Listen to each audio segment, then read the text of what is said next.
Hi everyone, and welcome to the one, the only, the Weekly Rewind presented by Attractions Magazine. I'm your host, Nick Russo. This installment is for September 15th, 2014. It's a look back on the last 7 days of our Twitter feed, the photos and videos that we have to share, as well as what our friends have to share.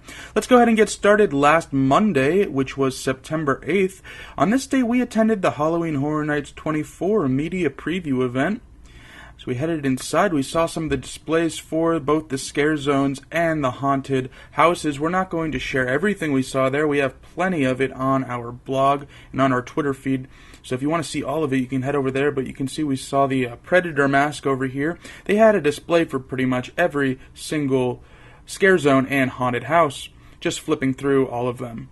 And also, we're going to end with a Vine that we also shared on this day, September 8th, kind of a compilation of some of the things that we saw at the media preview event. Moving on to September 9th, Universal announced a fifth hotel in their lineup called Sapphire Falls, which is scheduled to open in the summer of 2016. It is complete with an extension of the waterway, so the taxis will go there, as well as a new restaurant and waterfront dining.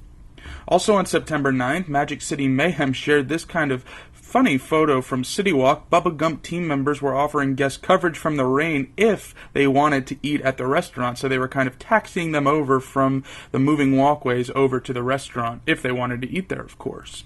Finally, on September 9th, the creative heads of HHN, John Murdy and Mike Aiello, were featured on this day's episode of Face Off, obviously because of the Face Off tie-in to Halloween Horror Nights this year.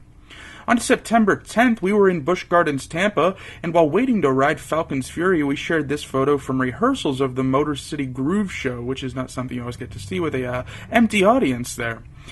Also, as we made our way up to the ride Falcon's Fury, we shared this pretty unique view from directly underneath the tower with a vine.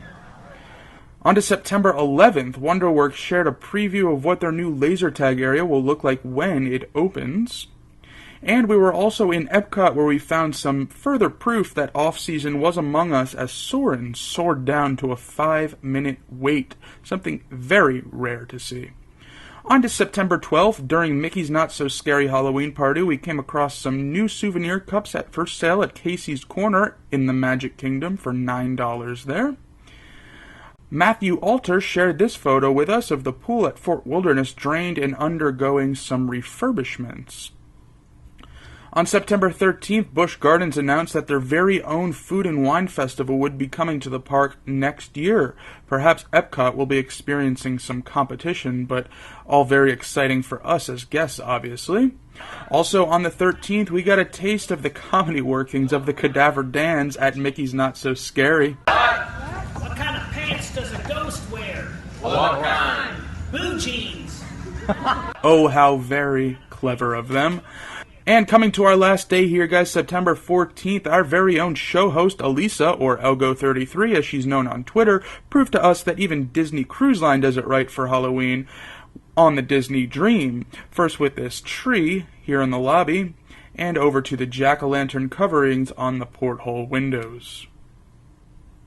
Alright guys, that is going to do it for this week's Weekly Rewind for September 15th, 2014. Stay tuned all next week because we have some exciting things coming to you, including Halloween Horror Nights 24. So until next time guys, have fun as always. Bye.